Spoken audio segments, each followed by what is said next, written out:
Hello everyone, welcome back to my channel. मैं प्रीति शर्मा स्वागत करती हूँ आपके अपने चैनल हरे काना दीवानी में।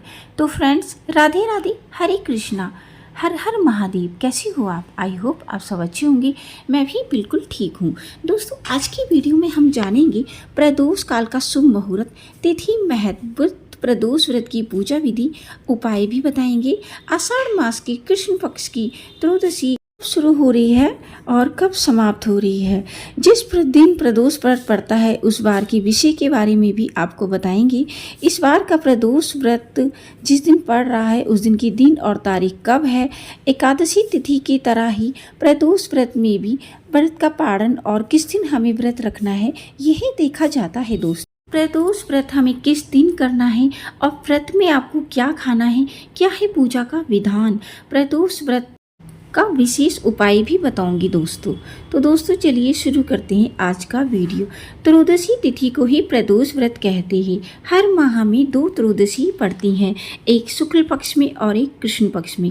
आषाढ़ मास के कृष्ण पक्ष की त्रयोदशी तिथि 3 से 4 जुलाई को है और ये कब प्रारंभ हो रही है, कब समाप्त हो रही है, ये भी आपको बताए थे।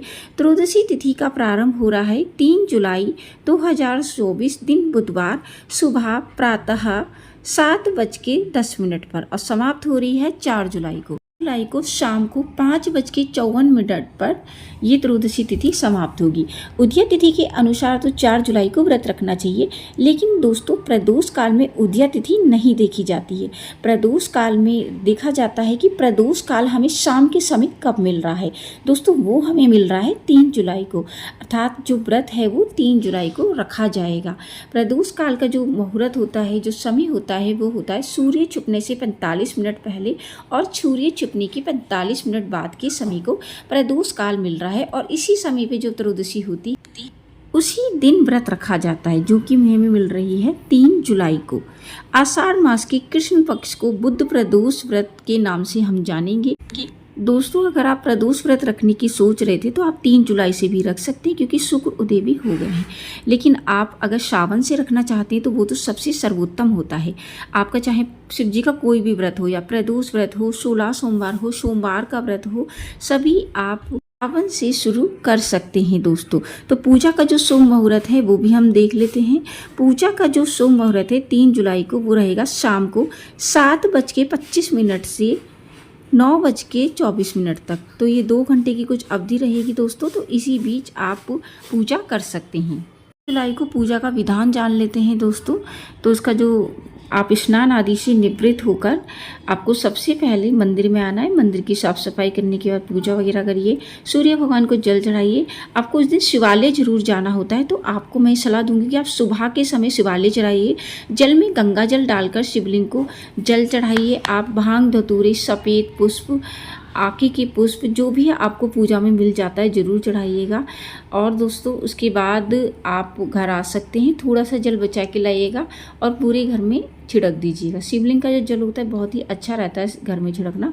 उसके बाद शाम के समय आपको जो पूजा है वो पूरे विधि विधान से करनी है। मतलब कि आपको चौकी लगानी है।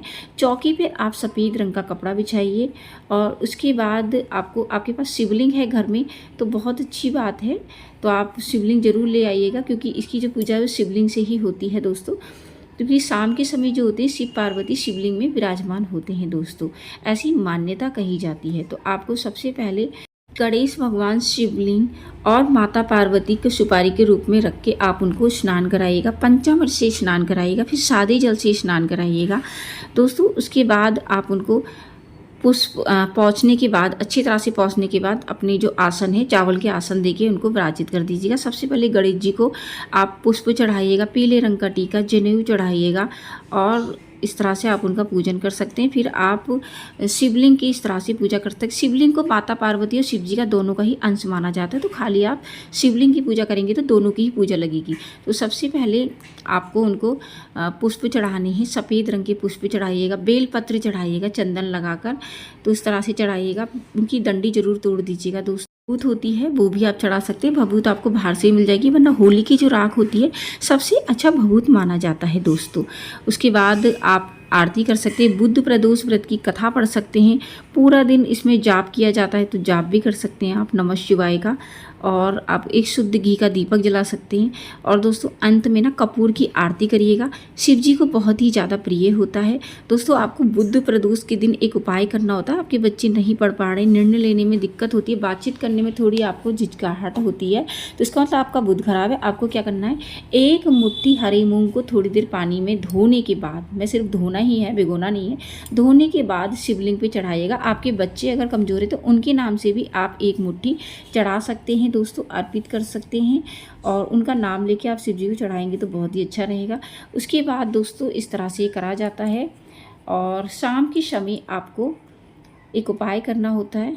व्रत में बनाया है, फलाहार ले रहे हैं आपने, जैसे खीर बनाई है, समा के चावल की खीर भी खा सकते हैं, या आपसे नहीं रखा जाता है तो आप मीठा भोजन भी कर सकते हैं। जो भी आपने बनाया है उसका एक हिस्सा गाय को जरूर दे दीजिएगा। अगर नंदी भगवान मिल जाते हैं तो बहुत ही अच्छा है। उससे क्या होगा, आपकी जो मनोकामना है वो शीघ्र ही पूरी होगी। इसका जो पारण है वो अगले दिन किया जाता है। सूर्य उदय होने के बाद ही आप ये चौकी वगैरह हटाइएगा। जो भी आपने की है पूजा पूरी, उनकी चौकी वगैरह हटाने के बाद जो भी आपने फ्रूट्स वगैरह जो भी चढ़ाया है वो आप दान में दे सकते हैं, किसी ब्राह्मण को या किसी कन्या को दान में दे सकते हैं। और उसके बाद ही आप पारण कर सकते हैं दोस्तों, जो भी नमक वगैरह आप खाना चाहते हैं। तो इस तरह से आप प्रदोष व्रत का व्रत रख सकते हैं। आई होप कि आपको ये वीडियो बेहद पसंद आया होगा। यदि वीडियो पसंद आया हो तो वीडियो को लाइक शेयर करिएगा। चैनल पर नए हैं तो चैनल को सब्सक्राइब करना बिल्कुल ना भूलें। दोस्तों मैं मिलती हूँ न्यू वीडियो में न्यू टॉपिक के साथ। तब तक के लिए हरे कृष्णा, राधे राधे, हर हर महादेव।